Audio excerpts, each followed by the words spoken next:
Good evening, all. I hope my voice is audible. Yeah, hi, good evening, Shishmita. Yeah, your voice Yeah, is audible. Yeah. yeah. Thank you, sir. You can continue the session. Okay. Yeah, just a minute, I'll share my screen. Yeah, yeah, sure.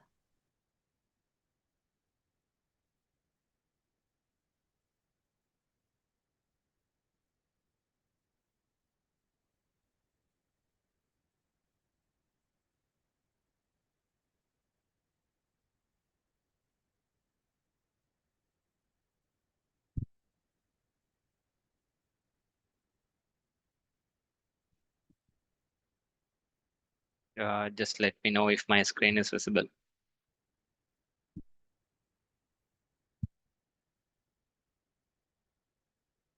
I hope my screen is visible for Yeah, yeah. everyone. Yes, sir. It is visible now.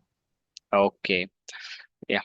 So today we're just going to see about the cross-site scripting in the bit advanced level. Advanced level in the sense not like uh, actually, we're going to do something to using that cross scripting, how to gain the access of the system or else how to gain the access of the applications. In that way, we're going to see. It's like a bit advanced.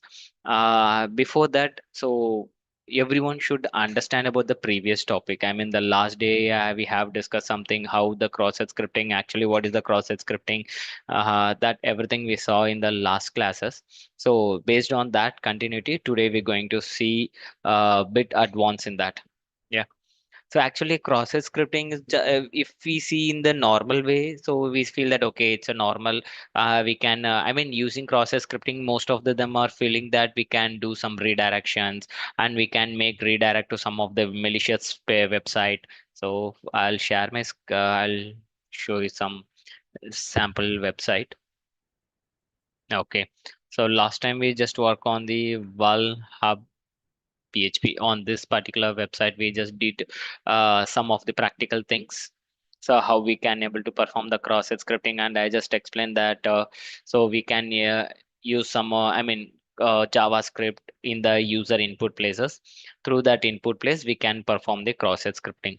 The reason why we are using here because this particular place is integrated with the backend code. So that's why whenever I'm giving some input here, it's taking in the backend of the code and then it's getting executed. Backend of the code means it's not a backend language. So I'm saying that once I give the input here, so it's directly taking into the this particular code.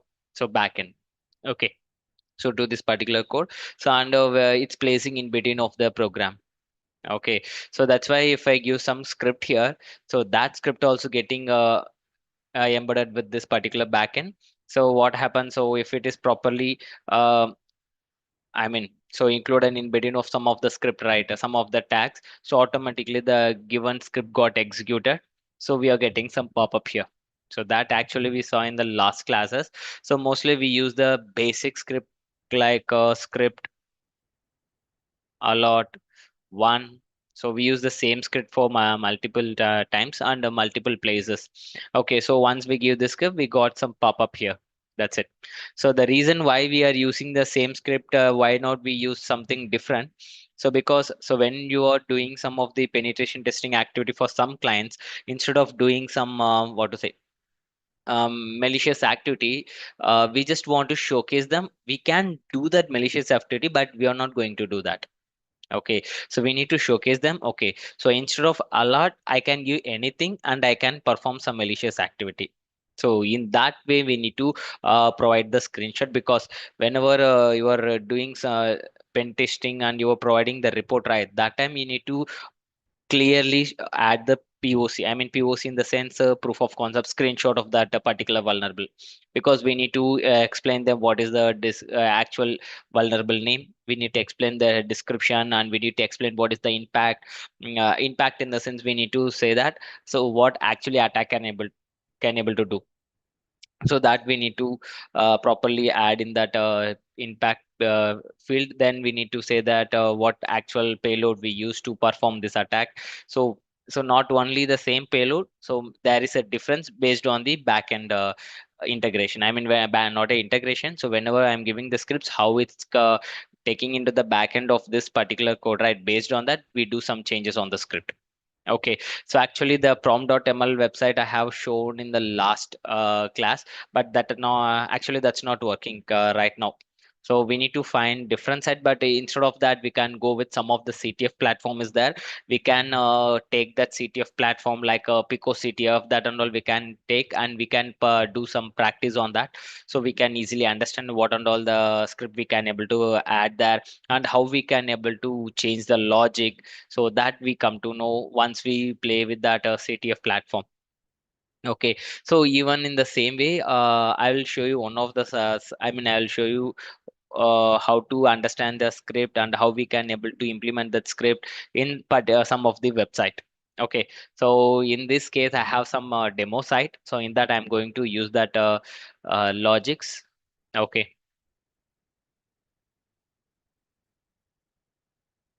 fine.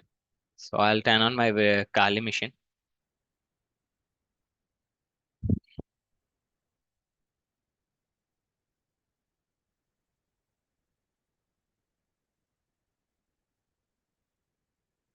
So today actually we're going to see, I mean, there will be a page. We are going to focus completely from the pen testing point of view. Directly, if we plan, I mean, last class we see that we are going to perform some cross-site scripting attack. We know. So what actually we're going to do. Okay, so but actually today we're going to see that if you got an application, even you don't know where the actually cross-site scripting will execute, and we don't have an idea what actually the application is, whether we have the input field or not. So we are going to take the some application, and we're going to do some analysis.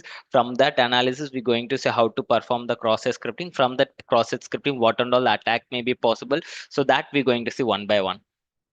Okay, because when you are working in organizations, they will know. I mean, we can't say, confirm that. Okay, so you will get a cross-site scripting attack. You will get an uh, remote code execution. You get file upload vulnerable, like that. We can't able to say. So once you do the analysis of the complete application, then only we come to know what attack can be performed. Okay.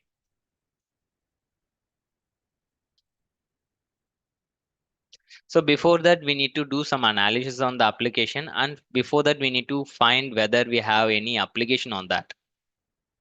Okay, so in organization, you will get in the two way. So one is like if you are doing some black box testing, right? So we have a different types of testing. One is gray box, one is black box.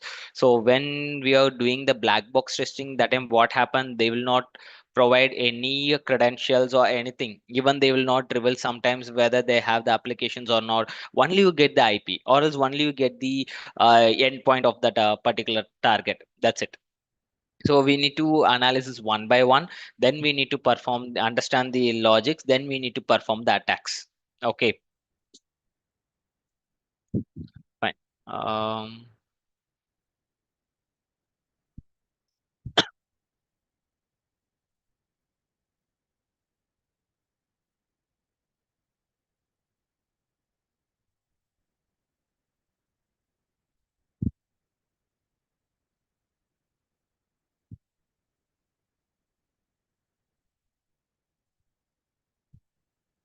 so I just want to download the VPN, just give me a minute, then only I can able to connect with the testing machine.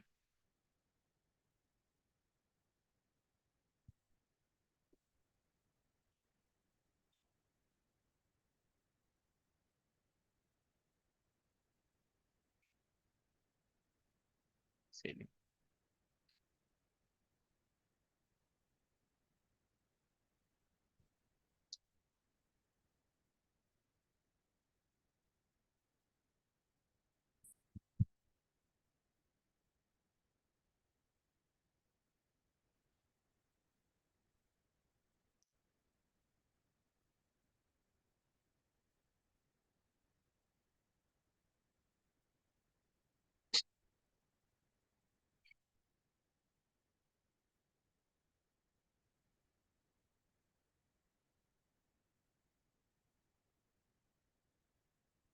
Okay, so now we do because now we have only the IP. So what I'm going to do now, first I need to confirm whether we have a access of that applications or not, whether the server is running some application or not.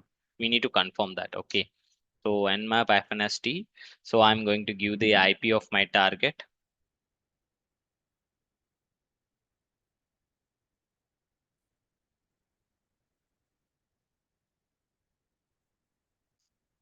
So mostly whenever we do testing for some targets, right, you will have application. Sure, you will have some applications, or also that server may be a database server, or else they use for some of the internal storage purpose, or else they use some FTP service to transfer the data, or else SSH to use that server as a jump server. So mostly we have some reasons to uh, take. I mean, the very reasons they have to take the servers. Okay, so see here you have two services running in my target. One is port 822, one is a port 8000. Okay, so most of the time port 8000 will be a HTTP service like a web service, and port 22 is for the SSH. Like we can able to take the access of the target using SSH. Okay, for that at least we need a username and password. Sometimes we need some keys to access that SSH service to get access. But we will not going to, I mean, now I'm not going to do some analysis on the port 22, because now focusing on the port 8000. So then I am going to focus on the port 22. Okay, so and we need to understand one more thing. So once we do analysis of the port 80, right? So with that we can't confirm on the entire application is safe, because so here we do only analysis. Now we are doing analysis for the port 8000. So once we do the analysis for this port 8000, if we feel that there is no vulnerable, then we need to check on the port 22 as well. Okay, so whatever the ports are opening, even if there is a 10 20 ports, we need to check each and every port. After that only we can able to confirm this target is safe. Okay, but we have some conditions. We should not use some we should not perform DOS attack. Okay, because if we perform the DOS attack, sure there is a chance of server down, or else server application crash, something maybe happen that. Okay, because most of the time when you from your organization, when they are giving the IP address, they will not create any staging environment, staging or else UAT we say that.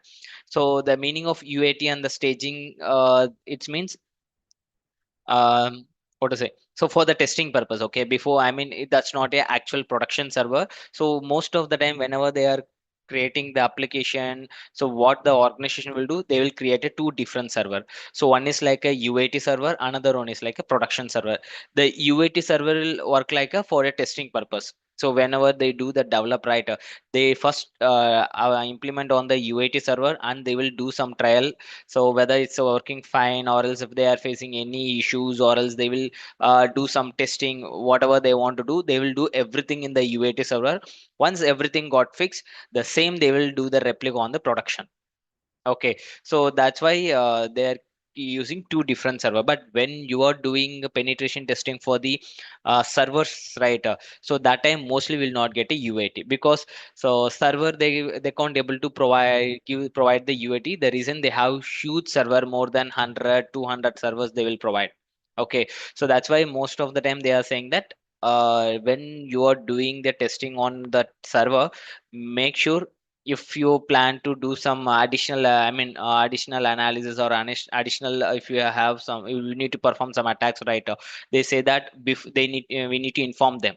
So okay, then they will um, take some actions. If what type of attack you are doing, right, based on that they will do some actions, and they will take the backup of that data, or what they can do, they will do that. Okay, so in red teaming is completely different, but when we are coming to the penetration testing activity, we need to think everything like this. Okay, fine. So here I just understand that we have a port 8000. First of all, I just try to run that port in my web browser. Okay, so 10 dot, sorry, http colon double slash 10 dot 129 dot 242 dot 164. Okay, sorry, port 8000. Okay, colon 8000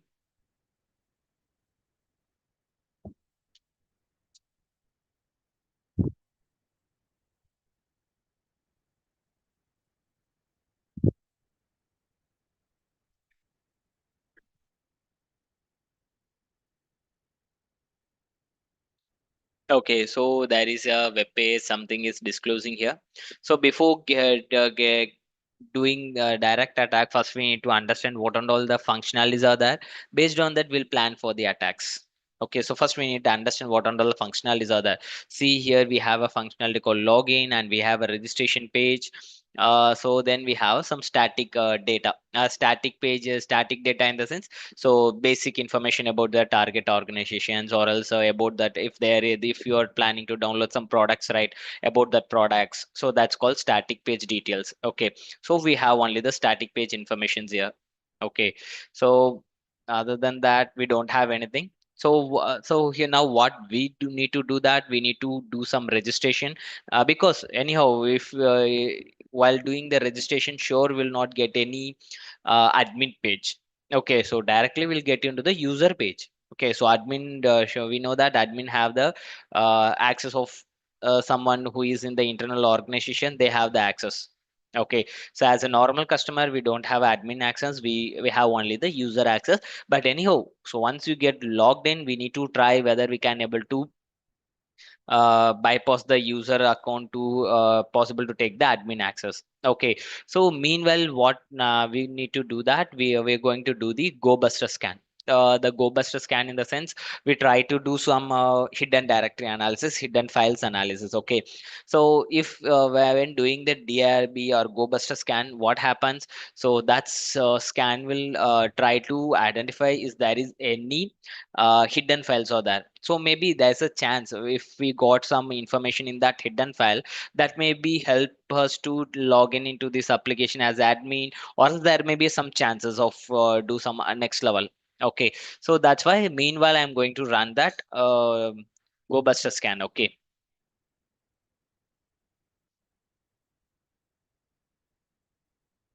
Okay, so this is the go buster command. Okay, so go buster in the sense, I'm just going to give go buster dir. In the dir in the sense, I try to do some analysis, I mean find out the directories on the target server, and the target will be a this is my target, and I'm giving some text file, the text file in the sense, um, how can I say, so in this text file there are huge number of files. So this go buster will try one by one, and it will give me the result where which one is properly accessible, which one is not accessible. Okay, so I'll show you that text file, what and all the data will be inside.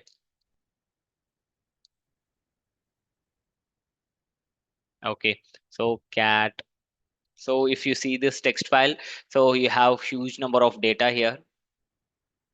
Okay, so this entire files created based upon the developer mindset. Okay, so developer mindset in the sense, why when the developer do some develop while doing the development, so they will use some of the names to create some sensitive files. Okay, if, for example, if we take while doing the development, they plan to connect the registration form with the database. For that anyhow they need to write some database code. They will use the name called db dot I mean if they're, I'm just saying about the php. So okay, if they will use the name called db.php, sometime they will use sql.php, sometime they will use complete name database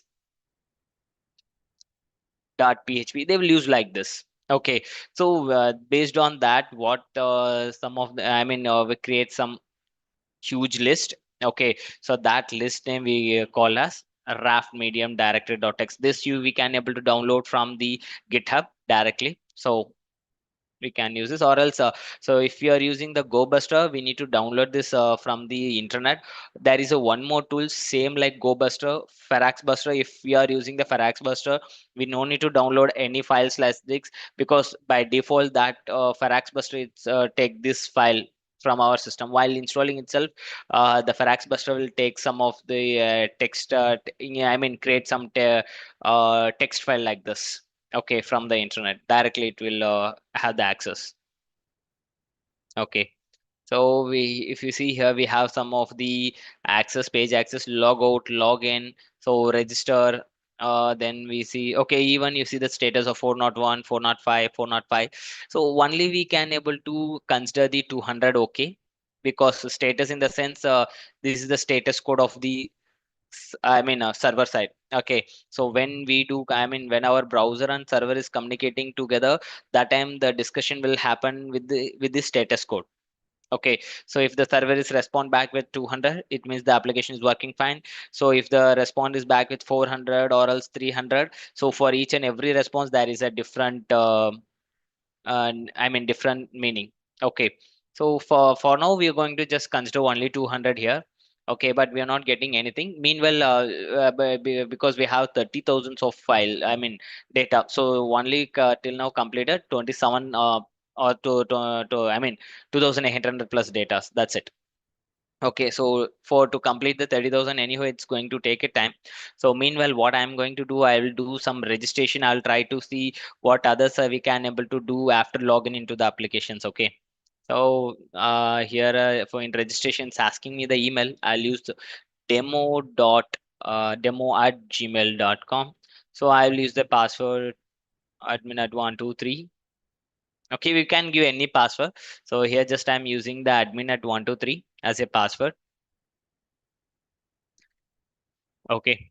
So I think demo@gmail.com, admin@123.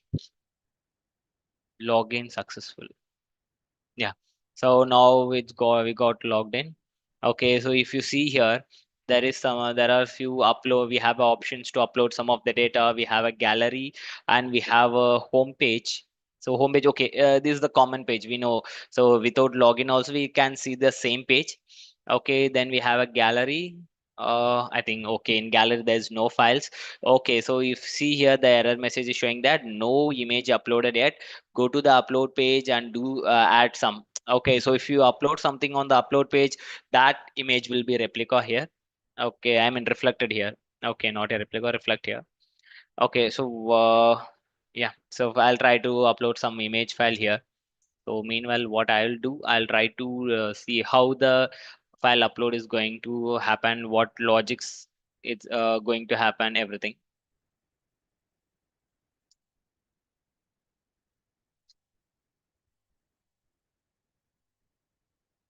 Okay, so I'll take this image.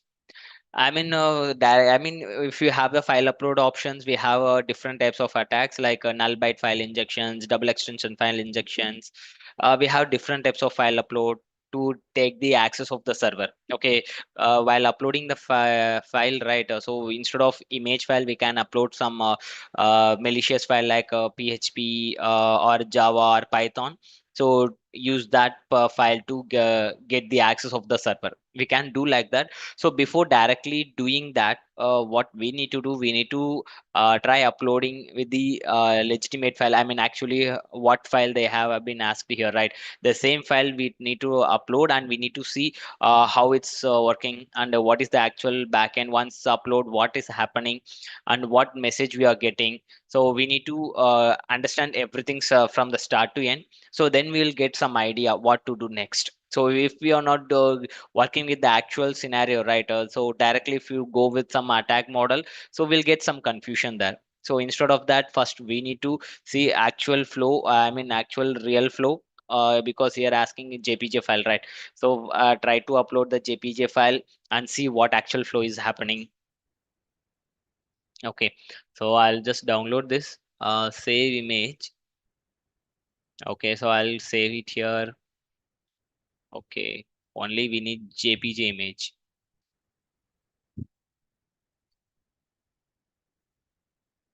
Save image as. Okay. Mm, yeah, I'll try to download JPG.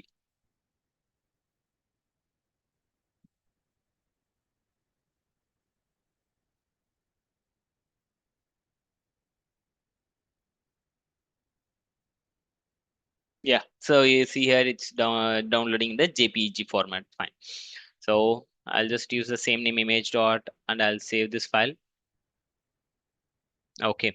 So here we have a upload field. So downloads. I'm using this file to upload. So just giving the title called demo, and I'm using some description here. Testing. Okay. So image Okay, there are some groups. Okay, so I'll just use the my image and I'll upload this file. Okay, image uploaded successfully. Okay, so if you see here, okay, so I have an option to view this file. Okay, so only I have an option to download. We don't have any option for convert this format, transform image, nothing is there. Okay, so only we have options to download here. Okay, then delete. So other fields are not working here. Delete meta informations, transfer. Okay, fine. Because we are not normal user, right? Maybe. So if we are a admin, we have options for everything. So edit details and everything, we have options. Fine. So we will see other pages as well. Okay. So then we have a report bug and a home gallery upload. Okay. So this is a one of the new module report bug. So if you are facing any issue, right, so you can report this. Okay, if you're facing some issue on the application, we can type the bug name and we can give some details here and we can submit the report. Okay, so here what I'm going to do, I'll use hello. So I'm just giving testing. Okay, submit bug. Okay, okay, so directly it's redirecting to the same page.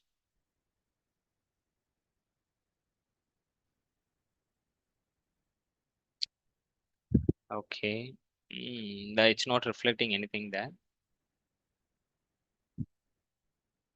Okay, so here we do one thing. So we try to add some script here.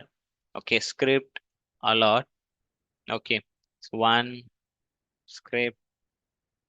So I'll add the same here as well. Just copy, paste, submit report.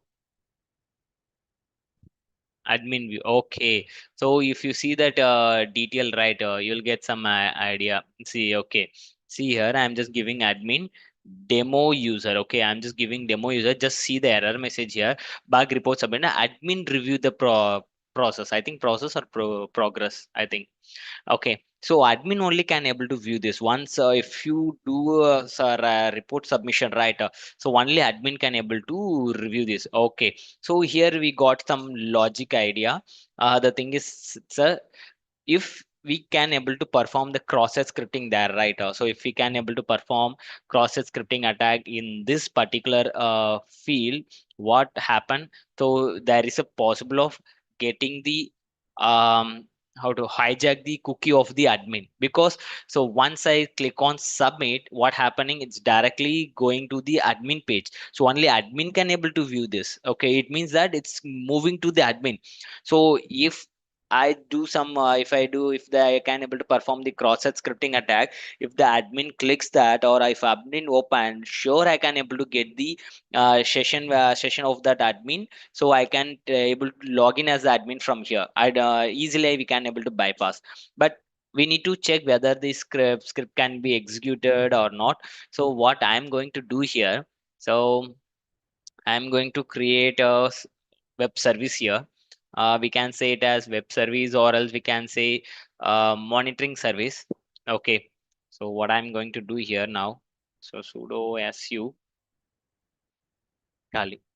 Okay, because the why I'm creating this monitoring service, because even whatever the details we are giving here, so we don't know actually what happened. Okay, so because only admin can able to view that. Once admin views that, we know. I mean, we'll get the detail. But at least we need to create some monitoring place to get the details. So whether the if admin is click that, so if admin open that file, at least I need to get some details whether it's got opened or not. So I need some data to understand that. Okay, so for that I'm creating the monitoring service with the help of the web service. Okay, so that's http. So okay, python 3 space http dot server.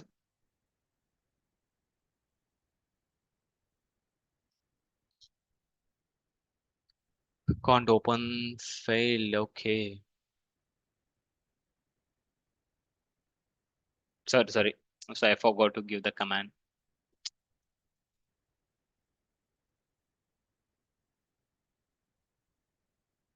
Yeah, so I just want to add em. Yeah, I forgot to add it here. That's why we have got this error. Okay, fine. Now it's got started, and I need the IPO. while the here the HTTP 000, instead of 00 we can use this my IP. Okay, 10.10.17.207, that's my actual IP, and port number is 8000. Okay, so if I'm going to create some payload, I mean JavaScript payload, so that payload will help me to understand if the server admin click that, or admin execute that I mean if the admin try open that file, right, I'll get a pop-up here. Okay, so that's my actual thing.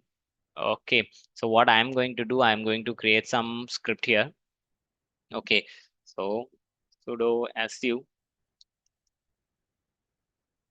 First, what I'm going to do now, instead of creating normal script like this, I'm going to use mm, image tag. Okay, so image space src. So the image tag, in the sense where if you are I mean in web applications, if you're I mean I mean how I'll show you some, yeah, files, then you can able to understand. I'll show you something. Okay, see, this is, just imagine this and all the images, the log symbol and the rocket symbols, and this and all the images. Okay, if they want to pop I mean show this image here, they can use the image tag. Okay, so in the image tag we have a different features. So if the image tag is not loaded properly, we can get some, we can make to I mean show some pop-up message there. Okay, so if the image is not loaded properly, I can inform, I mean I can write the script that, okay, so image is not loaded properly, so there is a issue with the images. We can do some pop-up there. Okay, with the help of this particular tags. It's the same thing I'm writing here. Okay, so what I'm doing, so the image http colon double slash 10 dot 10 dot 7 sorry 10 dot 10 dot 17.207. Okay, so and the port will be 8000. So actually what I'm trying to do here, I'm trying to take the image from my web service. Okay, so from my web service, if the that web service got loaded in from the admin side, right, so I'll get some details, it's got executed, or some details I will get here. Okay, so slash demo. Okay, so I'm just giving demo here. So then I'll close the script. Okay, I just copy and I'll paste it in the page. Okay, so where is that report bug? I'll do it on the both the pages. Okay, so submit. Okay, submitted. So let's see if we got some response here, right? So sure, we have an cross scripting attack possibilities. Okay, so once I got the complete information here, then easily I can able to hijack the sessions of the admin, and I can log in as the admin from here. We need to wait for a time. Let's see.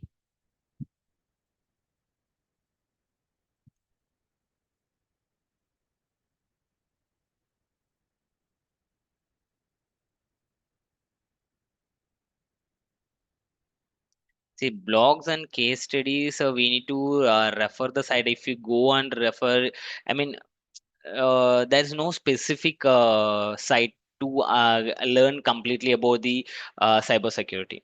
Okay, so you need to uh, refer different sites. You can take some sites for application. You can take Putzfigure, and you can use the DVWA to do the I mean to practice the web application testing. So and there are a few more sites also. Instead of DVWA, we have a Goat. I think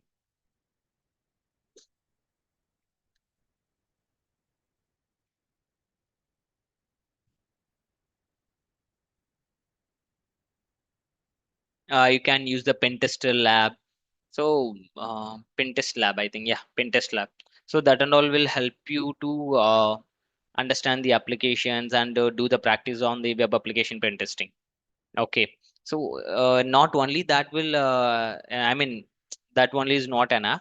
So if you search more in the internet, you will get more. Okay, so even if you the same attack, if you are reading for different, if you're reading in the different blogs, right, you will get new ideas. Okay, because one blogger will write what they understand, they just write it on the blog. Okay, so if the blogger know that, okay, so they did only session hijacking. Okay, they will write only the session hijacking related things and how to perform session hijacking with the help of XSS attack. So if you go with a different blogger writer, so they will their experience and they will write in the different motive, and they will give additional few more points how you can able to perform what attacks, what scripts are majorly exploitable, that they will provide. Okay, so when you are doing research on the web, I mean, cybersecurity, don't just rely on only specific blog. Just try to read different blogs. Each and every blog will give you the different ideas. Okay, so blog is like I mean, what experience actually the blogger have, that experience they are writing in the blog. Okay, so we can't say that everyone will get has same experience. Everyone will have the different experience, different ideas. So sure, you need to read different blogs. Okay, okay, fine. So here now I'm not getting anything, but anyhow we do one thing. We do. Okay, fine. Just a minute. I'll take some actual file, because here I just mentioned slash demo. I think the demo is not there. That's why we are not getting any pop-up here. Okay, so I'll do one more thing. I'll create a original file here. Okay, we have hash.txt. Okay. Um, yeah, we have a hash.txt. Okay. So I'll do one thing. So in report, instead of demo, I will add the hash.txt. Okay.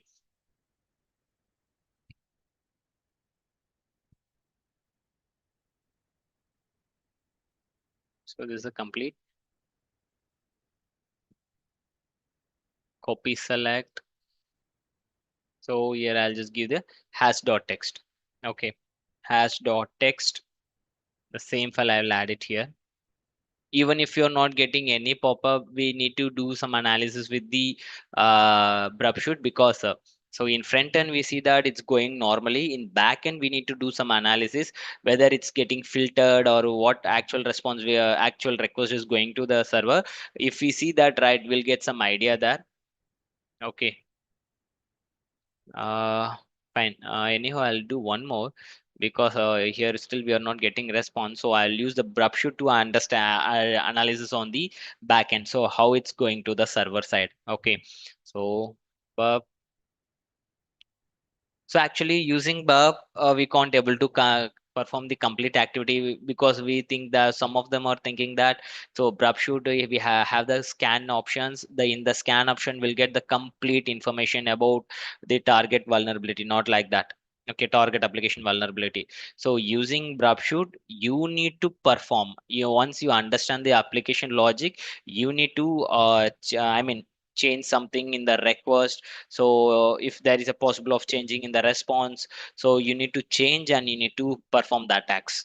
Okay, so brubshoot is just a tool. It will give what actually going to the server, what actually coming from the server side, and there are some extension will help you to understand better way. Okay, it's not completely that tool where that extension will help to perform the complete attacks. That extension will help you to understand some I mean attacks logics. That's it. Okay, based on that we need to improve that attacks. Okay, so here we have I have a proxy proxy settings 127.0.0.1 8080 use same. Okay.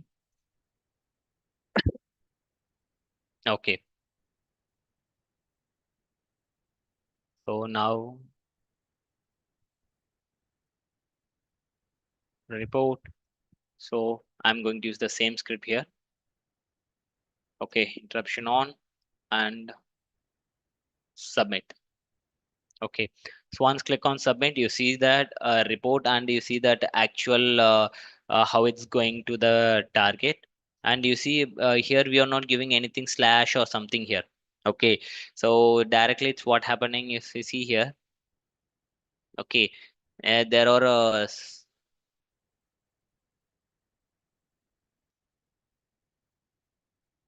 okay, I think okay, there is a slash before our script, and so in below also you can see the same.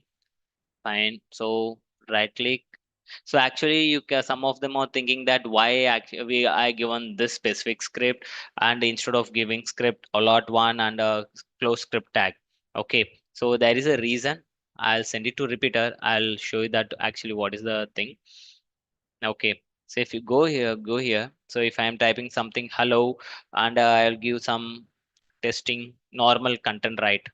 Okay. So if you see in the brush shoot, so submit.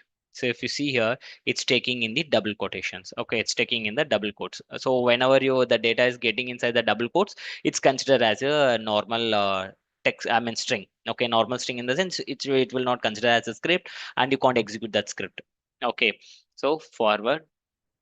Okay, so now what I am doing. I'll give the normal script there. Okay, so script allot one script. Okay, so the same basic script which we use in the last classes. So the same script I'm giving here as well. Okay, so now see what will happen. Okay, if I give on submit report, you see here it's taking in the double quotation. Okay, so okay, actually what I try to do, I want to do some bypass here, then only I can make my script to run. Okay, otherwise what happen, even it's stored in the admin side, right? It's look like something general text, not a proper script. Okay, so what I need to do, I need to properly complete this to say properly I need to complete this script to execute. Okay, so I'm doing, I'm giving double quotation here, and I'm giving close bracket. Okay, so and even if you see here,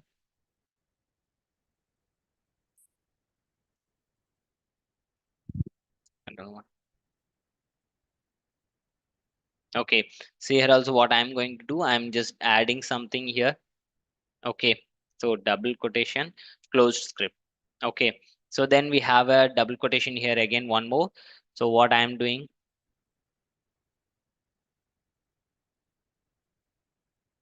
again I'm giving here double quotations to complete that. So I think I don't want this. So I'll forward this. Okay.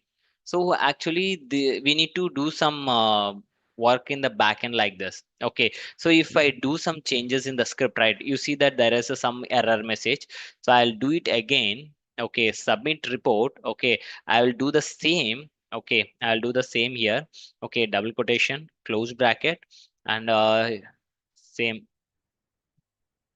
So because I'm just making the server to understand this is the like to bypass something. Okay, to execute my script. Okay, okay. So I'm just giving this. So I'll show you the response here itself. Okay. So if you forward this, see there is a 400 bad request, and the browser or proxy send the could not understand.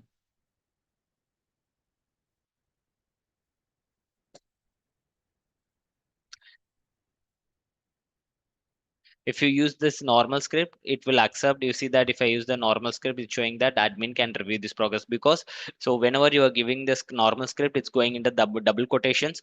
So directly it will consider as a normal file.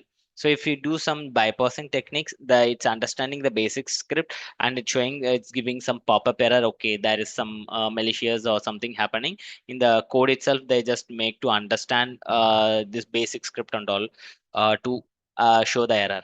Okay, so that's why what we are doing, we are using some different script to bypass that. That's why here we are using that image tag script. Okay, so if you see here, that's why I'm using this image tag script here.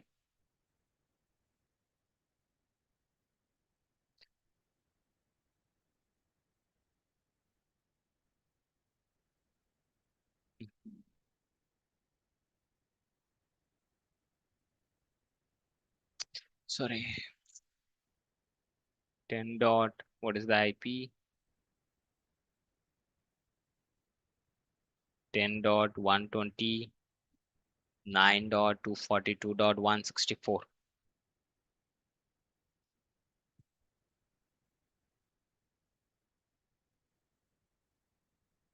Okay. Okay, I'll do anything. I'll run it in the port 80.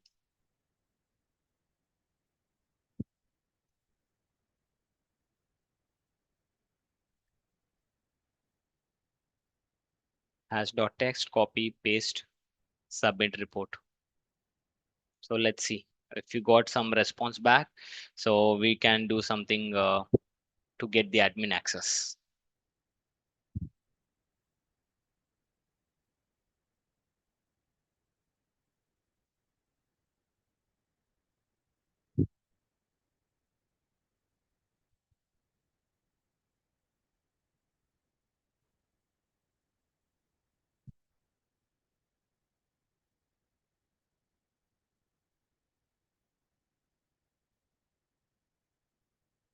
Oh, it's not getting anything. Okay, let's see. We'll do some analysis on the troubleshoot as well. Okay, so submit the report. Okay, turn on the intercept, and I'm just submitting this report. Okay, so image script, and I'll see the response here itself. So okay, forward. So bug report submitted. Admin is in admin review in progress. Okay. So once I mean, if the execution happened in the admin side, we got some response here. So that's why I'm waiting. Once we got the response, then only we can able to do some additional things.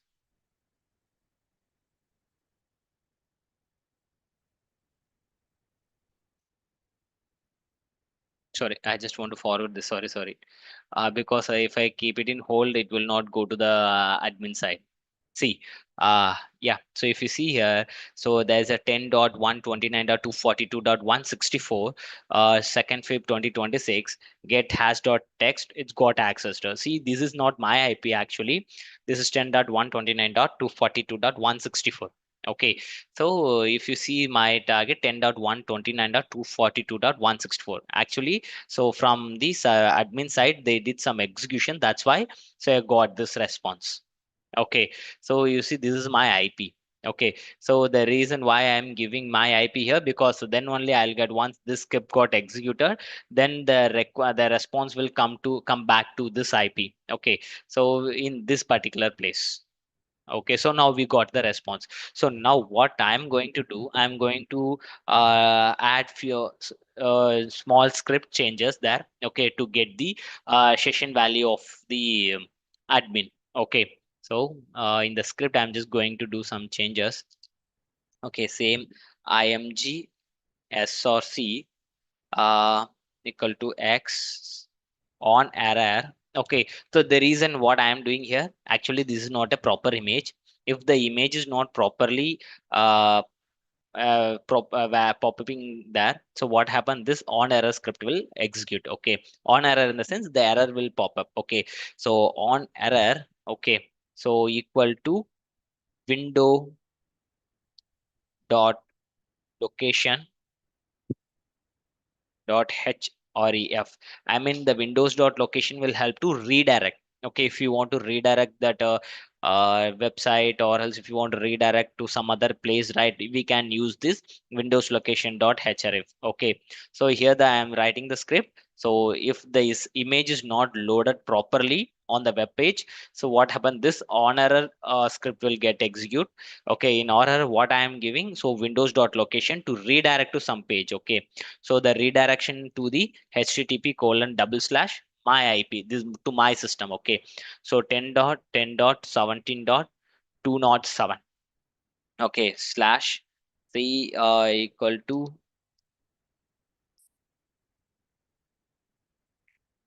so I'm giving document dot cookie. So document dot cookie, in the sense, without this, I'll show you one more thing. Okay, so well, PHP site.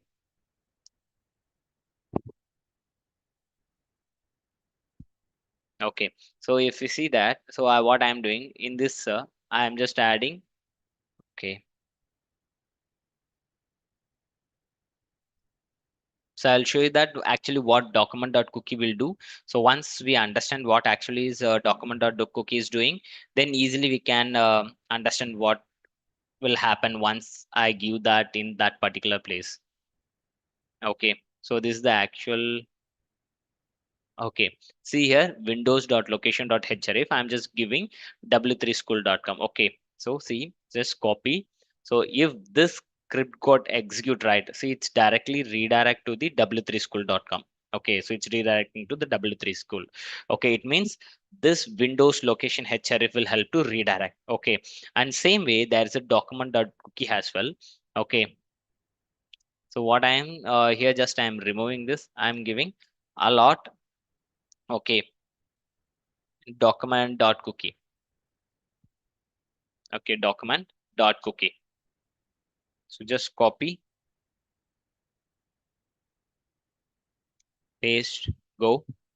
See there, I mean, it's showing some pop-up. Okay, but the details you will get some additional detail when you have a when you logged in properly, right? You see some of the session value of that web page. So just a minute, I'll show you the login here. Okay, then you will easily understand. So you're caught. Okay, so you see that I'll just doing test. This is the actual login. Okay. So okay, it's moving to Telegram. Someone did some testing that test. Okay. Okay. Actually, what happened there is someone they already executed some script that's why every time of login it's moving to some other page. Okay. See, I'll give the same here. This one, this one retype password. Okay, password I'll give test, test, name I'll give the same, sign up. Not now. See, login equal to test percentage test. Okay, so actually here you see add something additional data. It's mean that so it's popping up the cookie value instead of test percentage to f test. You will see some cookie value. Okay, so the document.cookie will help to get the cookie value of the login user, and windows.local.href will help to redirect to some other page. So here I am just combining the both script. Okay, so here I'm just combining the both script to get the detail to, I mean, document.cookie will help to take the cookie value. Once it's taken the cookie value, that cookie will move on to my particular IP. Okay, so here I just created the monitor place. So here I got that data. Okay, the cookie of the admin, because only admin can able to view that submit report, right? So if the admin see that, sure I'll get the details of the admin login. Okay, even we think that okay, how we got the details of the admin, because without login, sure admin can't able to view this report. So once login into that admin panel, then only admin can able to view what and all the reports are there, everything. Okay, so once they click that, sure we'll get the access, I mean session value. Okay. Okay, so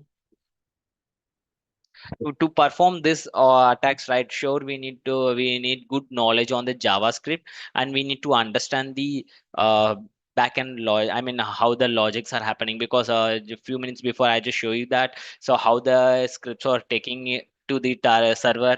So what changes we need to do? We need to understand that. Okay, fine. So I'll just copy the script. Copy. Okay, so I'll paste here. Let's see. So now I'm not going to intercept in the shoot. So directly I'll upload, submit the report. Okay. So let's see. Just we need to wait for a minute. We'll get access. Same like how we got the morning. I mean, how we see that hash.txt file got access by the admin, right? Same way we'll see that we'll get some details, and meanwhile we'll get that session value of the admin as well.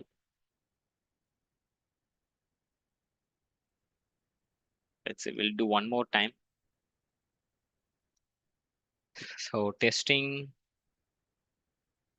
Image SOC. Okay, so anyhow, I'll just intercept in the shoot. Let's see if there is any changes we need to perform.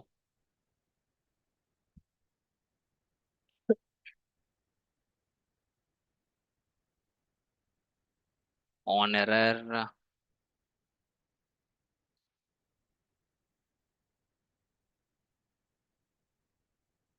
Okay, I did some small mistake. Uh, okay, so anyhow, we got that. See, if you see here, I got some value here. Okay, this is the actual session ID value. Even in script, if you see here, I just give something called C equal to something here. Okay, the C equal to in the sense once that the cookie value got execute, I mean once this script got taken the cookie value, right? So when it's transferring to my IP, so I just want to see properly, so from where the cookie value is getting start, that's why I'm giving C. So after that C, if you see some value here, okay, so properly I got the details. Okay, now what I'm going to do, I'm just going to copy this. Okay, so in browser we have options there, right click, inspect. So in inspect you see that there is a column called yeah, storage. So you see here there is a cookie. Okay, this is the actual cookie value of the normal user. Okay, so what I am doing now, I'll just remove this cookie value. I'll paste that admin cookie here. Okay, so hit enter. I'll just do the reload one time. Just do the reload. Let's see what actually happening. Okay, okay, it's get logged out. Okay, demo. I forgot the email, demo@gmail.com. I think gmail.com. Password will be admin@123. Okay, so anyhow, I'll do the intercept here. Okay, intercept. So if you see that this is the cookie value of the normal user, I'll just replace this one with, oh God, I don't know what happening.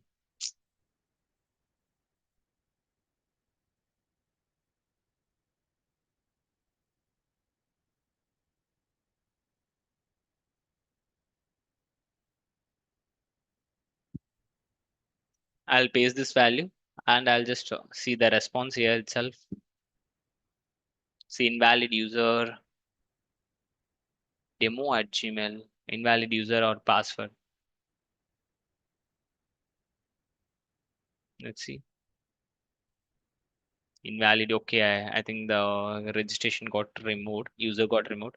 So demo at gmail.com, admin at 123. Okay, yeah. So demo at gmail.com, admin at 123. Logged in. Oh God. Okay, anyhow, I'll try here itself. Just inspect in the storage. I'll just try to change this value. Remove, paste, enter, just reload.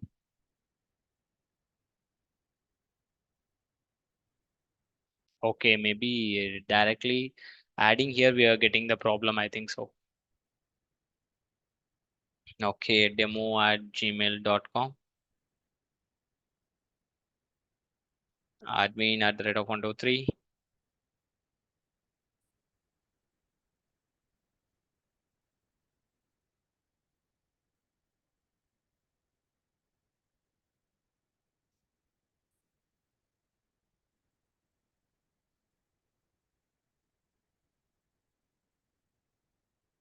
Login.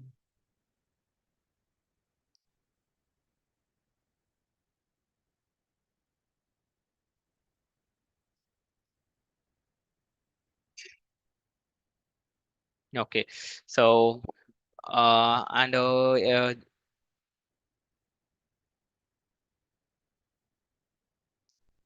okay, before doing this, I think my team want to convey some information. Okay, so for 10 minutes. Okay, so after 10 minutes we continue this. So Shushmita, I think you can take over now. So once you complete that, just let me know. Yeah, yeah, sure, sir. Thank you so much. Just for 10 minutes, sir. Okay, Thank you. okay. Then later you can continue. Yeah. Yeah, good evening, Amit, sir. Yeah, hi Sushmita. Good evening. Thank you for this. Um, so thank you, sir. Thank you for giving me the next 10 minutes of the time. So so firstly, I hope I'm audible to everyone, students. Yeah, yes, sir, you're audible. Okay. So I actually wanted to understand, if the entire session is going on well, and you have come to the last day of the session. and you're going to get certified after this. So I wanted to understand if if everything's going well, or or what we could do to make this a better experience for you guys. So in case if anyone wants to share their things, or anything from their end, you can please unmute. Sushmita, is it possible for the students to unmute, or how does this work? Yeah, I'll give them access, sir. They can unmute, or else they can even chat in a chat box. Okay, sure. And if you guys would like to share anything from your side on how things are going for you, or would if you'd like to speak up anything, we'd be really happy to hear from you guys. So anyone would like to unmute from your end, and please go ahead. And yeah, I think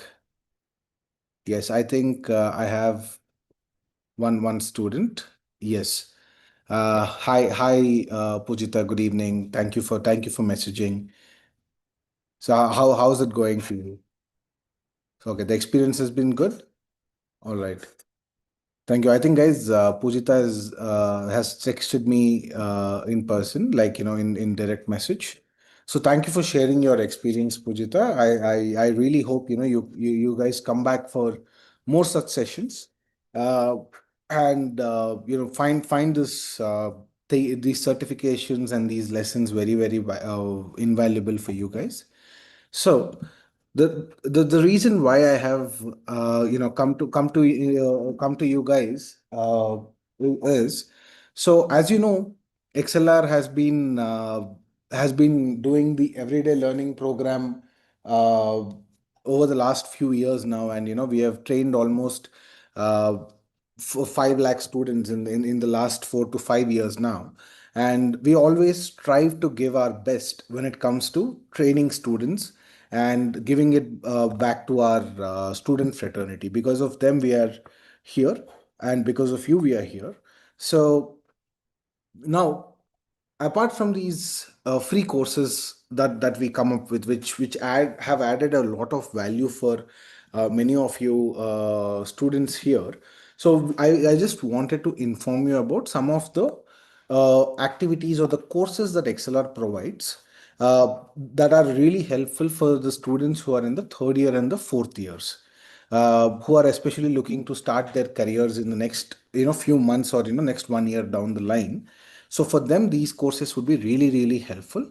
So I would just like to share my screen. um, I hope my screen is visible to all. Yes, yes, sir. It is visible. Okay, awesome. So let me just give you a quick walkthrough. Yes. So hope my this thing is visible, the PPT. Yeah, yes, sir. Yes. Awesome. Awesome. Thank you. Thank you so much. So guys, I wanted to bring forward on what XLR is all about. So we always work with students and training them on state-of-the-art courses like cybersecurity, like the one that you are attending right now. And apart from this, we also work with students who are in their third and fourth years to form their next steps in their career. So, as you know, once you're in college, you learn some amount of things. But once you are attending for placements and all of this, the amount of knowledge that you need will be much higher. So, now I wanted to give a quick recap of what kind of courses we generally provide for students. So, hope my this thing is visible, right? So, we are always into training students on courses that have placement assistance, like data science, data analytics, business analytics, artificial intelligence, generative AI, agentic AI, full stack development, Java, Core Python, Tableau, and Power BI. So, if you guys are interested in starting your career next in one of these technologies or in these domains, so you can definitely feel free to reach out to us, since we come up with placement assistance. It's not just general courses, but we also provide placement assistance. And we provide these interviews to the candidates, and uh, the candidates get to attend multiple interviews based on their choice. So that's what we uh, help provide. So now, how do we do this? So we teach the students theory and we give them the practice, so which will enable them to master the skills. See, right now you guys are learning about cybersecurity, which is about 30 hours. So in case you want to start a career in cybersecurity, these 30 hours might not be completely sufficient. So you might have to do an full-fledged course. So similarly, if one of your interest lies in data science, data analytics, full stack development, AI, or Python or Java or Power BI, Tableau, anything is your interest, so you can feel free to take the next step with us. So we provide classroom trainings and live online training. So may I know from where most of you guys are from which state? Do we have any people from South India, Karnataka, Andhra Pradesh, Telangana, Tamil Nadu? Anyone? Right, I think we have a lot of our student folks who are from these states. So uh, in South India, we are present in Hyderabad, Bangalore, and Chennai.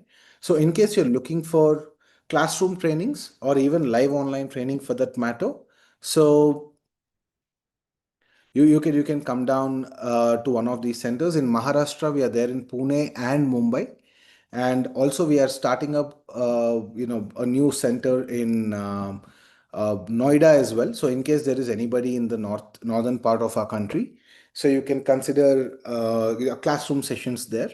And all of these sessions are taught by industry experts who have a lot of experience in these domains, who share you the actual knowledge in terms of what companies are looking for.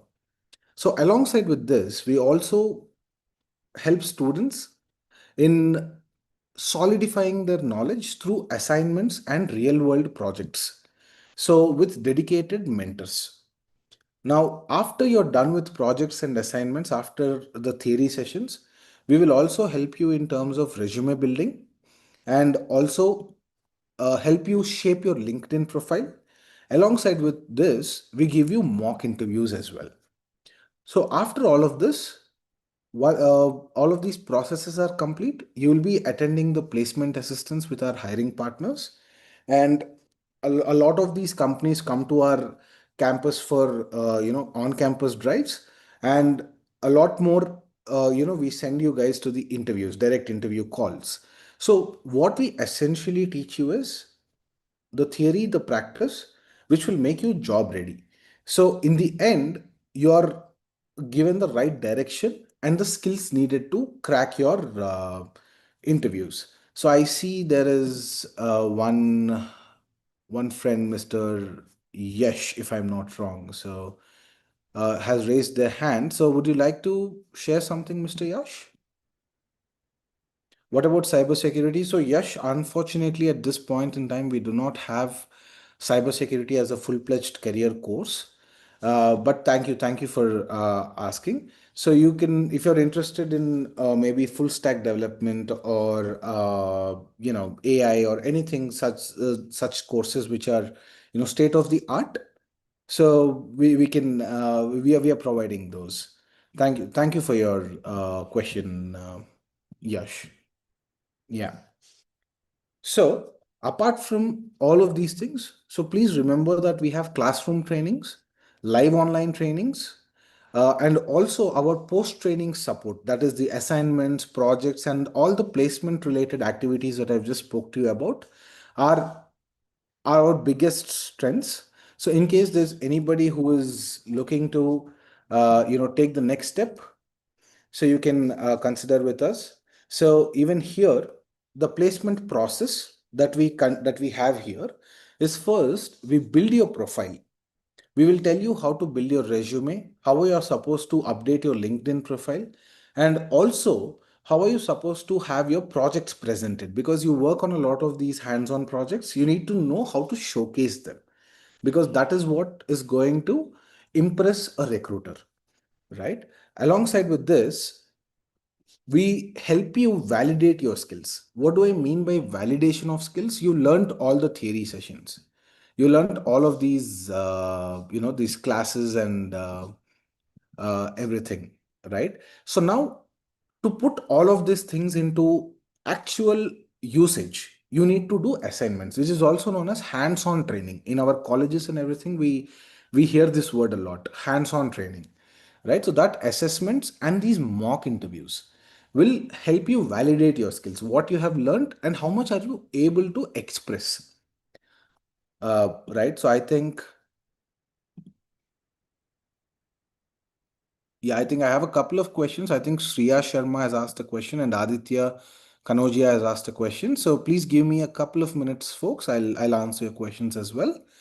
So we'll make you interview ready. We will teach you the aptitude part. We'll make you ready for these aptitude tests, technical rounds, and also the HR support systems. Right? So whatever is needed in this particular thing will make you interview ready. And alongside with this, we have 5,000 plus hiring partners in our network. So with these hiring partners, we get these job openings on a regular basis. So right now itself, we have close to 1,000 plus openings in various companies like Cyient, then Maruti Suzuki, and all of these companies are having a lot of requirements. So like this, we keep getting requirements on a monthly basis. All of these job openings, you'll be given an opportunity to go and attend these interviews. And during these interviews, you'll get continuous support. So this is what is our placement process. Now, once you are selected for the placement process, what happens is all of these, your entire profile for placements will be there in our platform called LineupX. So wherein you can see which companies openings are there. Now, if you have applied for a position, where are you with respect to this particular position? Is the interview scheduled, or are you eligible for the second round of interview, or how or where you are? And then you can shortlist the number of requirements that are there, and also you can understand what has happened to your interview. Like if you've given an interview in the last week, what kind of result has come? So have you been selected, have you not been selected, or is it on hold? And all of these visibility you can get using this particular platform. And alongside with this, you can uh, use the AI features of our platform for improving your interviews, right? So we have a mock interview AI that will take your interview and give you what kind of things that are there. So this is not to be confused with the actual mock interview. Actual mock interviews are taken by trainers, but before actual mock interviews also you can do practice on AI. So you can do these interviews, practice interviews on AI, and final round will be done by our trainers to understand what your actual skills are. So please don't get confused. We have the AI version as well as the actual trainer version as well. So AI is only for improving your own things before the final mock interview. All right. So we have close to 11,000 openings in total. But right now in this month, as I've said, we have close to 1,000 openings. We have 5,000 plus active hiring clients, and 100 plus learners right now are in the interview process as of this particular month in February, right? And a lot of our students have been placed in various organizations, starting from startups, mid-sized companies, as well as MNCs. So you can have a look at our classrooms as well. So like I've just showed, I'll try to play it without the sound. So I hope my screen is visible. Yes, Amit.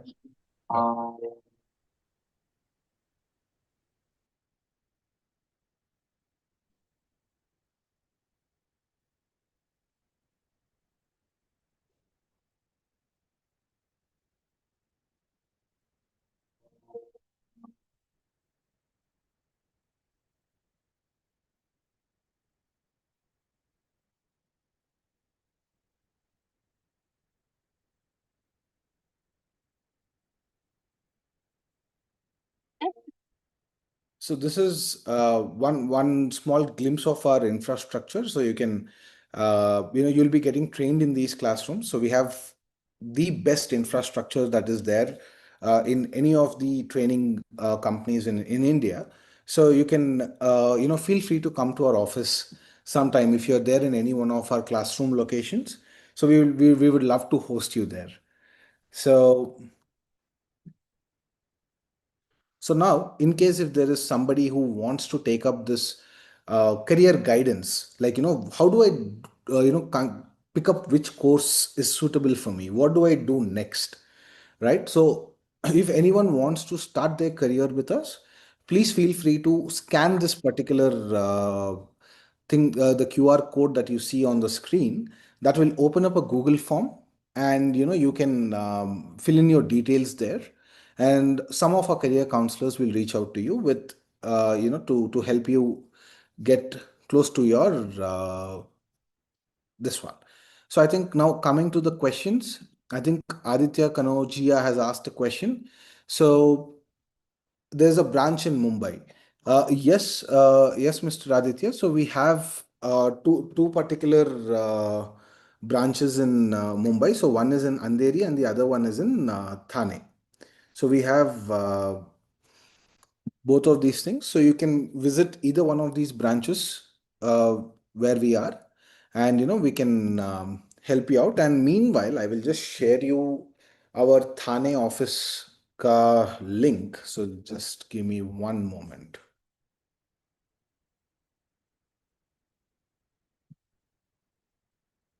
So this is our XLR Andheri. So I'm just sharing you this particular link in the chat window here. So Aditya, here you go. This is our Andheri branch. And in case if Thane is near for you, I'm sharing that one as well.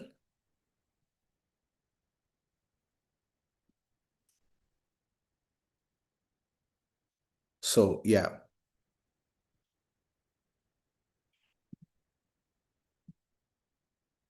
So this is our Thane branch, and the other one is our Andheri branch. So I just put both these locations here.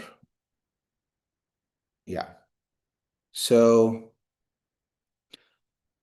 I think Shreya Sharma has asked me a question. So can first year or second year students join in this program? Absolutely, Shreya. You can join this program as in your first or second year. So what it will do for first and second year people is that you will get to learn technologies like data science, data analytics, full stack, AI, everything which are needed in the future in a much more detailed sense. So you'll be very, very better compared to your peers. And also, you'll be closer to the job market, right, on what skills are needed. But one thing you have to keep in mind is you will not be eligible for placement, because of course everybody knows that placement is only eligible for people who are graduated in the companies, right? But if you're looking to learn, build foundation for your future, then this could also act as a great platform for you, right? What first and second year students can get out of this is you can understand which technology is good for you.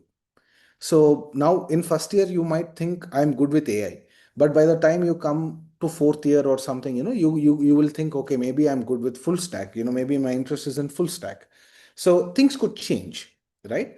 So in this perspective, it will give you a lot of clarity. You will understand what's happening at the ground level. Already, I think you would have got some clarity through our EDL programs, right? 30 hours is still not a small amount of time. So you would have understood what is ground reality.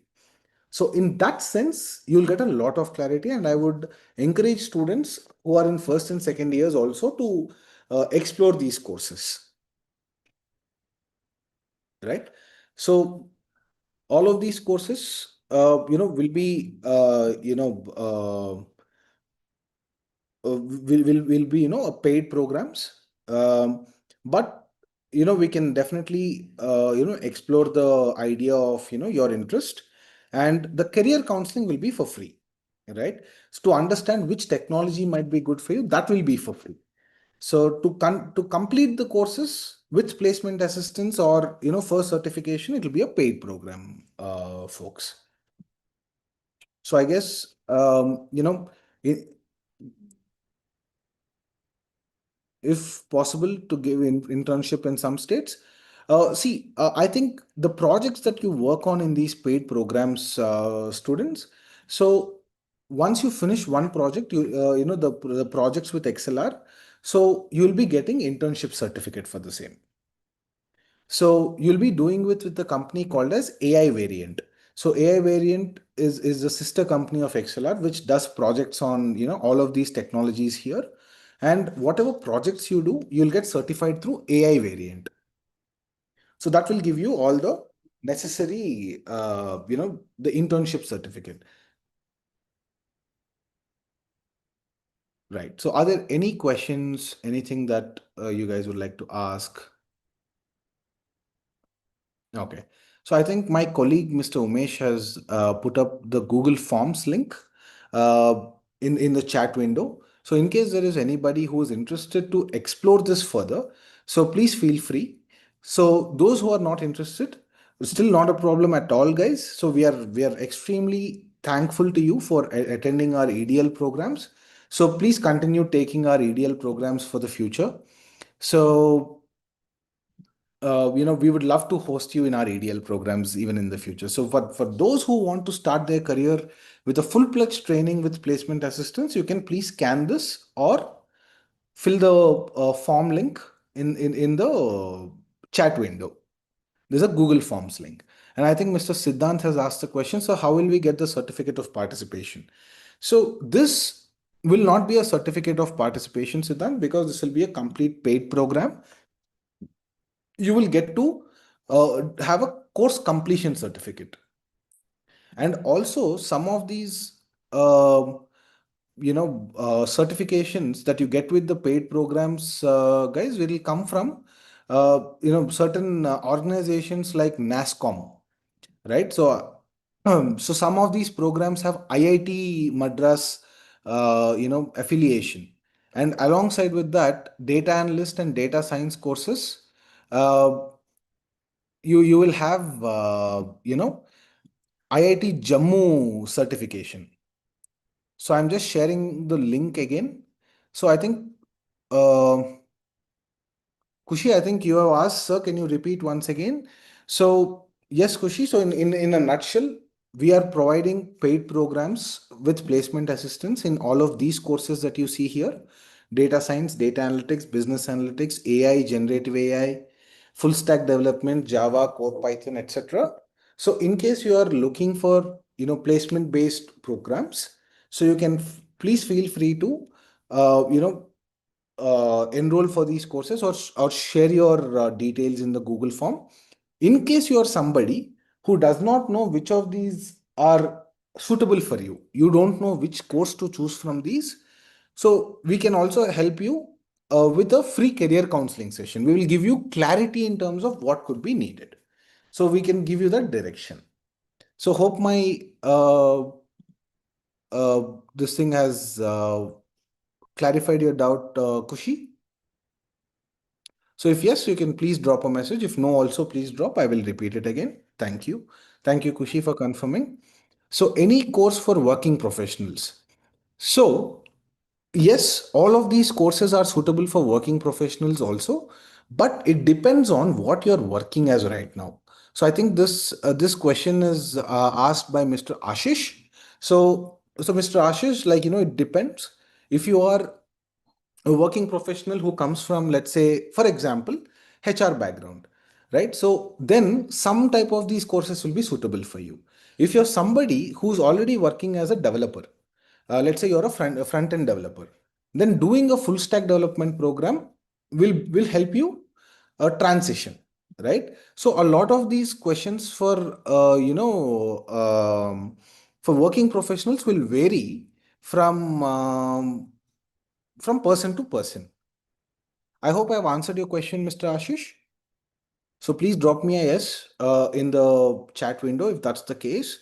And I think Anam has asked, what is the cost of the program? So it depends on whether you want the classroom program or the online program, Anam. So data science, if you want the classroom program, it's about 60,000, inclusive of GST and all the certifications and placement assistance. And there is, no extra cost that comes with this.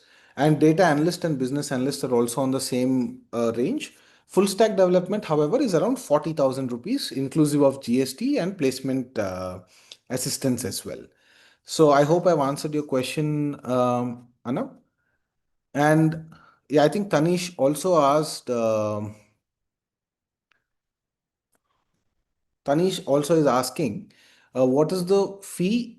So I think Tanish, like I've answered, the data science, data analytics programs. If you want classroom, it's in any of these locations that I've mentioned. So locations are uh, Noida, Hyderabad, um, then Mumbai, Pune, uh, Bangalore, and Chennai.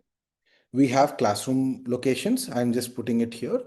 And for any other locations, you have this one, right? So you have online training. So I think Mr. Ashish has asked, one of my friend is looking for data engineering course. So uh, yes, so actually in Kolkata we don't have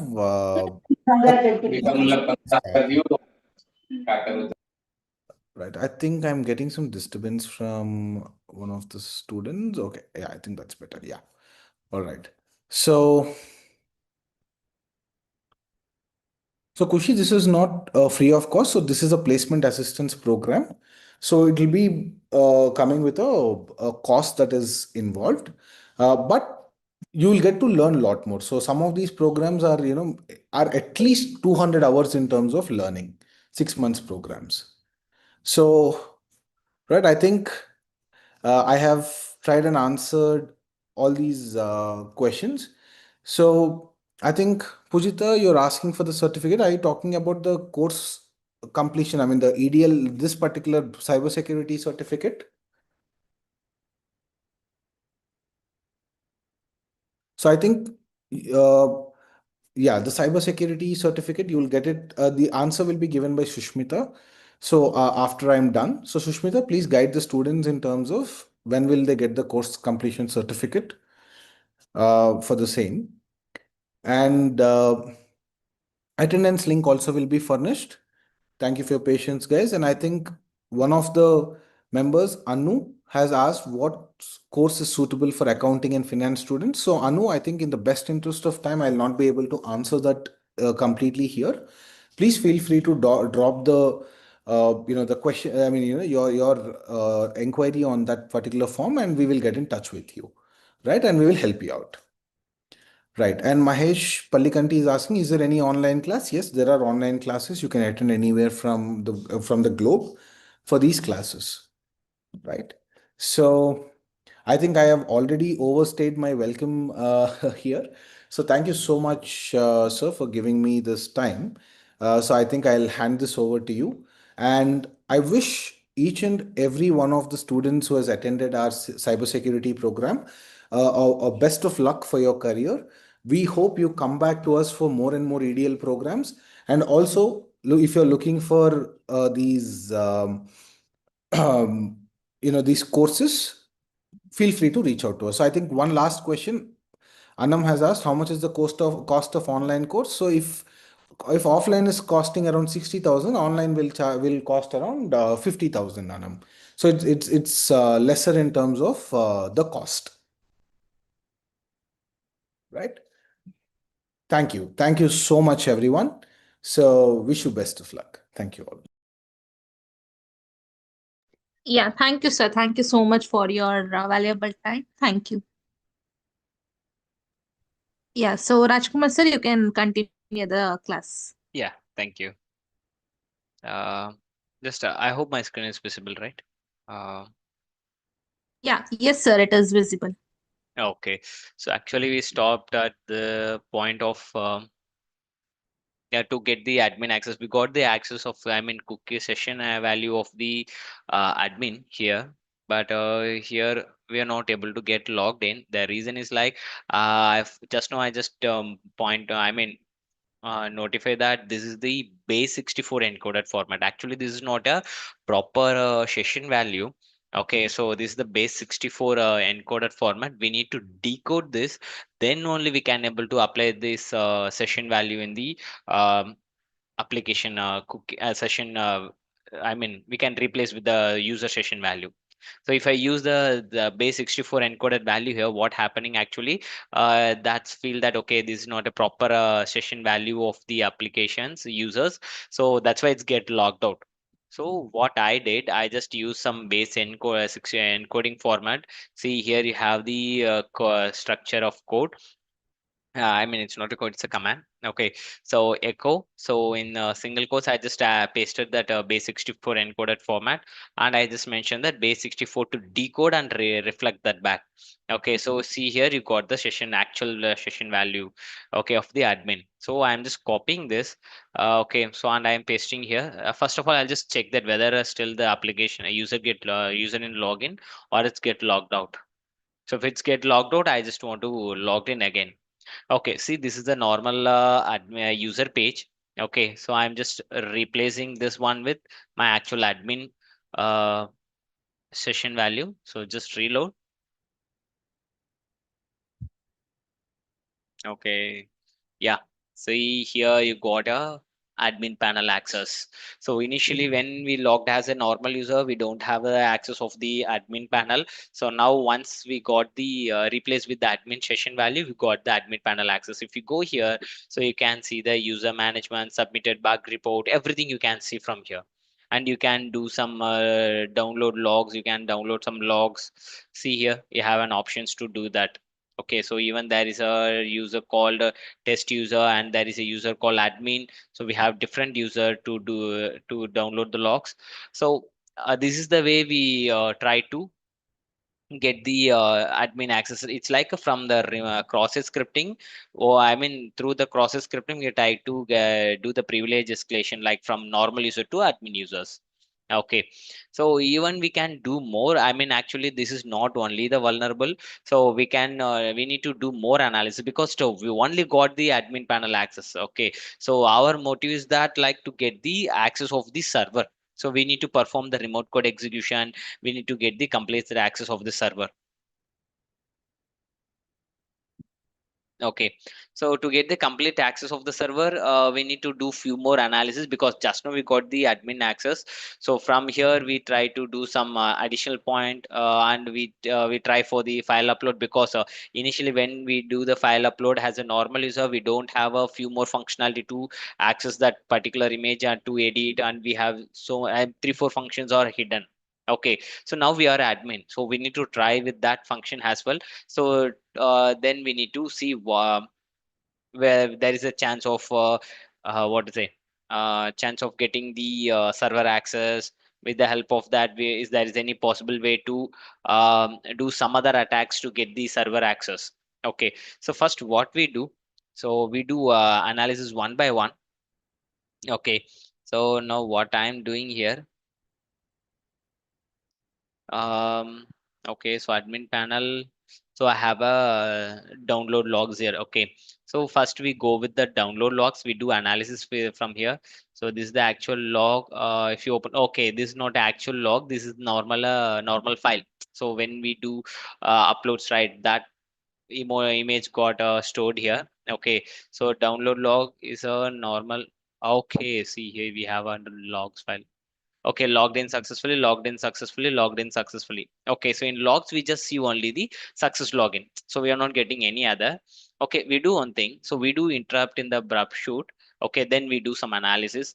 Then we see if there is any chances of do any more. Okay, so from admin, we need to get the access of the server, right? So we do some additional analysis. Okay, so what I'm doing here, I'm just intercepting with the shoot. Okay, so actually using grub shoot more mostly what we do I mean, we do intercept this endpoint and we do some scanning. From the scanning, we got some of the vulnerable. We give it to the client to fix that issue. Okay, so most of the time, some of them are doing like that, but actually, that is not a proper way. So using Brubshoot, scanning is just help to give them additional understanding about the application. That's it. Okay, additional understanding of the vulnerable. So if you want to do more analysis, more vulnerable, that you need to understand the application complete flow. Okay, so now see, so what I'm doing, I'm trying to see the what actually happening once I click on the download logs. Okay, so once I click on the download logs, here you can see the log identifier and admin HTTP logs. Okay, so what I'm doing now, I'm just sending to the repeater. Okay, so in this point, what I try to do, I try to see whether I can able to read some of the system files. Okay, so from here, okay, try to see so whether I can able to read some of the system files. It's like a path traversal. Path traversal in the sense, with the help of this endpoint, what we can do, we can able to um, read some of the files inside the server. Okay, so what I'm going to do now to check, confirm that whether is that possible to read the files in the server. To confirm that what I'm doing, I'm just trying to read etc/passwd file. Okay, so passwd. So I'm just sending this. See, here I can able to read the complete file. Okay, actually, why I tried with this etc/passwd file, because so when I mean, we don't know actually I mean, what and all the files are inside the server. Okay, so once if we can able to read the passwd file and we can see what and all the data is inside the passwd file, it means we there is a possible of path traversal. So actually what happening when I am giving the input here, okay, so in server there is, I mean, no, not in the server, in all the Linux system, there is a for file call password inside the etc/passwd file. Even if you see in my Linux also, I have a passwd file. Okay, so this is the common file. Okay, so that's why what I am doing before trying with the different exploit, different file analysis, what I am doing here, I try to read whether I can able to access the passwd file. If I can able to access, then I can read different files uh, based on the application. Okay, based on the application, in the sense, first what I will do, I try to understand what type of application it is, and I try to see if there is any configuration file for that applications. So in that configuration files, I try to read some of the what to say, some of the db file or else configurations file. Okay, so what I'm going to do now, so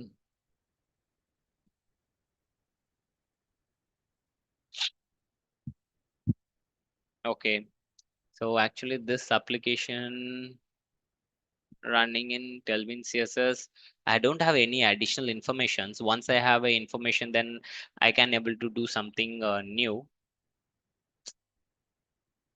Because why I'm looking for the information, if I know actually, if we see that PHP, or else if I see it's running in the Python, if I come to know about that, then at least what I can do, I will try to read some sensitive file related to the Python file. And if there is any web service or running, right, like Apache, or else if there is any other nginx file, I try to read out that particular configuration files.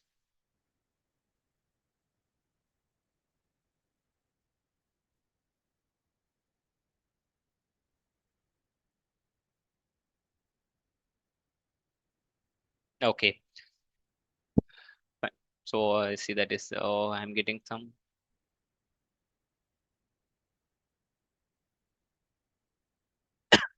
Okay, so yeah.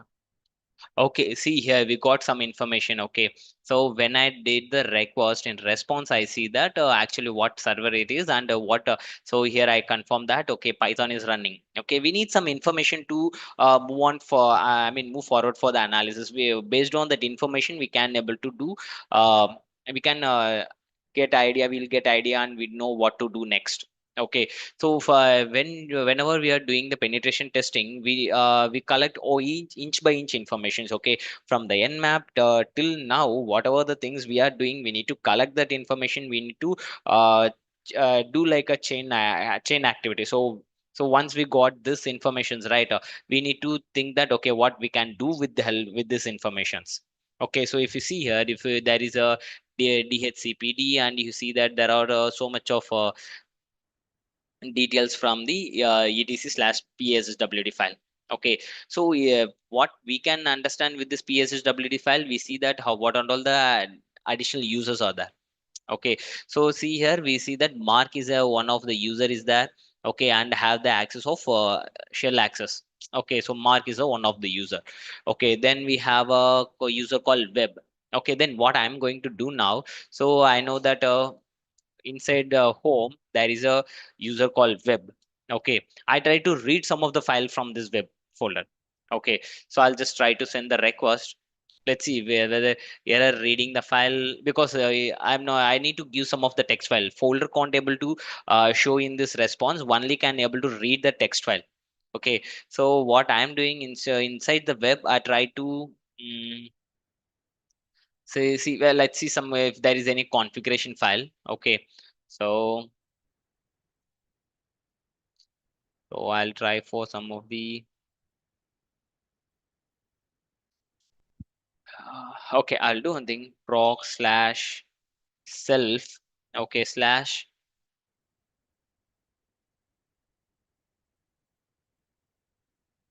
because I don't know actually what file can I can read. Okay, because I know etc ps file psw files are there, so I can read that. I got a confirmation, I can do some patch reversal, and I can read some of the text file. That's it. So I to do more analysis, to if to find out if there is any DB file or configuration file. So for that, what I am doing, that I try to see additional information from this particular path. Okay, proc self environ, I mean envi ron environ file. Okay, so you see that, so there I can able to see the path. In that path, I have see some of the web. Inside the web, there is a env file, and there is a user called web. So you see, if you read this, you will get bit more information, like what actual path, and inside the path, what all the details will be there. Okay, so with the help of this informations, what I try to do, I'm going to do now. So I know that okay, inside the home there is a file called web. Inside the file there is one more file folder name called web. Okay, so there is a environment file as well. Okay, so what I'm doing going to do now. Okay, so home slash web, I'm going to read app.py file. So why I'm just directly trying to access the app.py file? Because once the python is there, sure, we know that app.py will be there. So if I can able to see, I got the app.py. Okay, that's why we need some additional information. Okay, so if I know that python is running, I try you use proc folder to analysis additional environmental informations. With the help of that information, I come to know that okay, inside the home there is a folder called web, and there is one more folder called web. Okay, so inside the web directly I'm giving the app.py. The reason is like, so I know python file need that app.py file to run the applications. Okay, so inside this code we need to try to understand few more things. Okay, once we got a good idea on this, then we can analyze different files, like we can do some perform some of the additional attacks. And I'm trying to read additional configuration file, config.py as well. Okay, this one all the common files created by the developer for the python applications. See, there is a configuration file as well. So in this configuration file, you see that there is a db.json file. Okay, so most of the time if there is a db.json file, sure, there is a chance of credentials. Okay, so what I am doing now, I've just tried to read that. Okay, so try to understand the entire things. User slash bin, and you see there is a IP, there are some IPs are there. So internal IPs are there. So uploads, syslogs. Okay,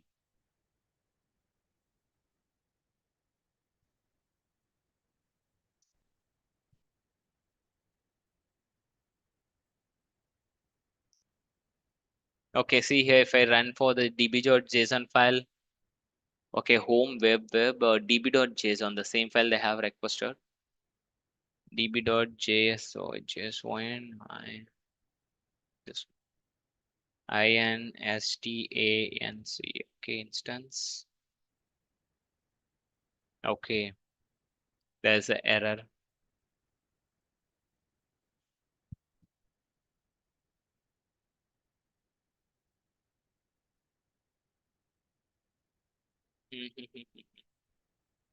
Okay, I'll try directly with the db.json file because I never see any path there. So I'll try with db.json. See, here I see that what is the actual username and password for that particular users. So what I'm going to do now, I'll just take this. I see there is some password with encrypted format. Okay, so I've just copy this,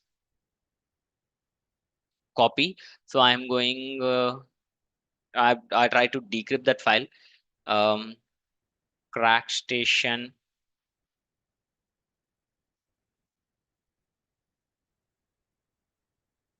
Sorry, I think I want to disable that proxy. Instead of, I'll try it here,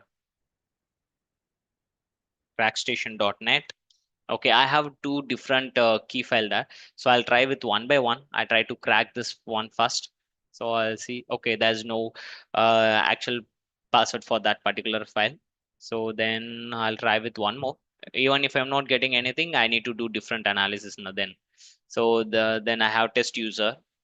Okay, so just copy and I'll paste it here.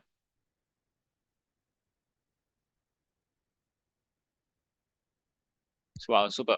So I got a password for that. So I can log in as a test user now. So this is the way we need to do the analysis. Once we got the admin val session ID, so we have different types of attacks, and we can able to perform new more things, and we'll get some of the new informations from there. So and we got different user credential as well here. Okay, so if we see the cross-site scripting is a normal attack, so we feel that that is a normal. With the help of cross-site, we can do many things like this. So using cross-site, we can get the session value of the admin. But for to get the session value, we need to understand the logic, how actually the application is working. Okay, so once we understand the logic, so with the help of that error message only, I try to understand, because when I try to give some feedback, it show me that okay, it's only admin can able to view that feedback. So then only I confirm that okay, admin can able to view. It means admin once login as admin, then only admin can view. Otherwise, admin can't write. So if that my script got properly executed in the admin side, sure there is a possible of getting the admin session value. With the help of that session value, here I got the complete access of that admin access of that application. From that admin access, I have a possible chances to execute the server side files. So I just try to understand what actual service is running in the server side. With the help of that, I just try to analyze this particular details. So then once I did the analysis, I got the db file. So this is the way we need to do like a chain reaction. So if you see, I mean, once you got a web, we need to uh, understand the properly about that application. Then easily we can able to perform different attacks. Okay, so if you guys have any doubts on this today topic, you can ask me. The notes I sure you will get. So if you guys have any doubt, we can you can ask me, or else we can conclude for the today session. Tomorrow we just do some continuity of this, and we try to get the server access. We see how to get the access of the server, okay, from the same. Yeah, okay. So I think you guys have no doubts, I feel. um it means, can we conclude the session for the today?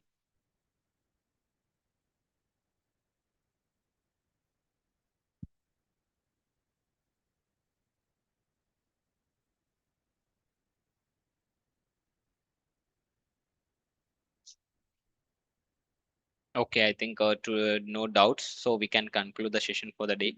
Hi Shushmita.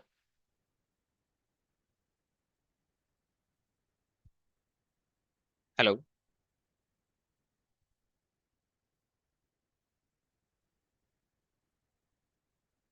uh Yes, sir, I'm there. We Yeah. can wind up. Yeah, today we can wind up the session. Yeah. Yes, sure.